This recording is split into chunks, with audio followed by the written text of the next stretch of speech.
All right, let's jump right in. Welcome to today's Explainer, where we're going to unpack the really fascinating, deeply personal origin story behind the brand Little Hammer. Now, you might be thinking this is just another corporate history, but it's actually not. It's this incredible exploration of human curiosity, the total magic of our earliest memories, and how the stuff that absolutely captivates us as kids can quite literally shape the entire mission of our adult lives. We're going to see exactly how one simple, everyday object ended up sparking a lifelong passion for science and education. So, before we really get into the nuts and bolts of the story, I want you to think about something.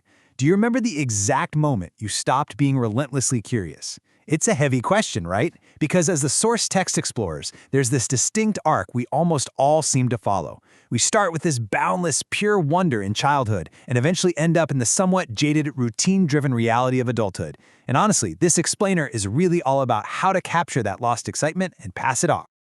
Okay, part 1. Grandpa's Little Hammer. You know, every great origin story has an anchor. And the text tells us that one of the founder's very few core memories, we're talking from before he was even 7 years old, revolves around one highly specific object. It was a small, round-headed iron hammer that they kept in the house. Now, this wasn't a toy, it was a real, functional tool. His grandfather would occasionally call out to him, specifically asking him to go fetch this little hammer for him to use. It sounds like such a simple interaction, but think about it from the perspective of a young kid.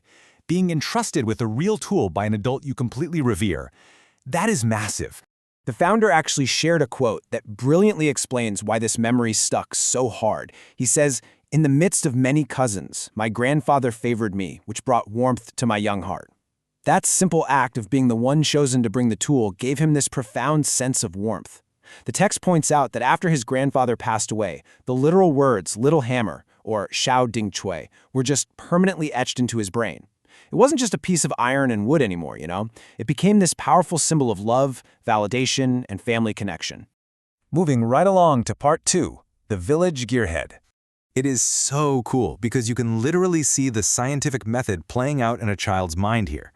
The text describes how he used to watch these tractors driving water pumps to irrigate the fields in his village, and he was just mesmerized. So he took action. Step 1, observation. Step 2, he took ordinary bottle caps and shaped them to mimic the heavy machinery's turbine blades.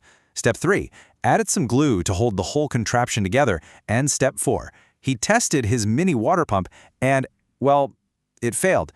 But hey, the failure totally isn't the point here. The point is the beautiful, raw, totally unguided logic of a curious kid just trying to reverse engineer his world. But here's the catch. This intense curiosity was happening in a complete vacuum.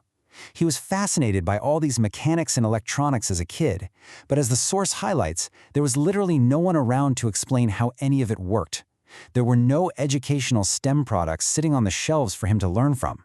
Because of that, he harbored this quiet, very solitary dream. He just wanted to grow up to be a scientist. And this isolation actually led to an absolute stroke of childhood genius. Once he finally learned that a thing called a generator existed, he had this sudden mind-blowing inspiration. Check this out. An electric motor drives a water pump. The water pumping out then spins a generator. That generator produces electricity, which feeds right back into the electric motor. Boom. In his young mind, he had just invented a perpetual motion machine that would endlessly pump water for his whole village without wasting a single drop of electricity. The text mentions he kept this beautifully flawed, highly imaginative idea buried deep in his heart for years. Which brings us to a slightly heavier turn in the story.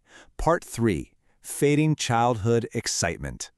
There is a really stark contrast we need to look at between these two states of being. On one side, you have childhood. It's filled with pure curiosity, pure dreams, a quiet environment, and just singular focus. But on the other side, the reality of the founder's adulthood today. The source notes that society is now filled with countless temptations and distractions. That quiet focus of youth is completely gone. And ironically, he realized that research in complex scientific knowledge eventually just became his routine, everyday job. Even when he was learning incredibly profound concepts as an adult, that visceral, thrilling excitement he felt as a kid making bottle cap turbines, it just wasn't there anymore. The magic had kind of faded. But we're definitely pivoting back with high energy for part 4, igniting next-gen science dreams. Thankfully, this story does not end in disillusionment. The founder had this massive realization. He started thinking about all the children and teenagers out there today who are exactly like he was. Kids who are utterly fascinated by mechanical and electrical stuff, but who still have no one to guide them and no tangible materials to actually practice with. He realized, he can't get his own childhood excitement back, but he can become the guide he never had for the next generation.